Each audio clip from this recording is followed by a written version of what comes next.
আমরা কোর্টকে প্রথমেই বললাম উনি বিভিন্নভাবে বাংলাদেশে তথা পৃথিবীর বিভিন্ন দেশে সমালোচিত আলোচিত এবং ইসলামিক কিছু ভুল ব্যাখ্যা দিয়ে বিভিন্ন ব্যক্তিদের বিরুদ্ধে কথা বলে বিভিন্ন মহিলাদের বিরুদ্ধে বিভিন্ন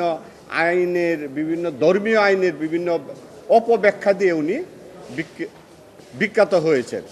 তো এটা কি ওনার আসলে সারা বাংলাদেশে পরিচিতি হওয়ার জন্যই উনি বলে, নাকি আমাদের ধর্মীয় ইসলাম ধর্মের উনি একজন চিন্তাবিদ, ইসলামিক চিন্তাবিদ, ধর্ম নিয়ে কথা বলে যদি এভাবে উনি কথা বলতে পারেন না, আর যদি উনি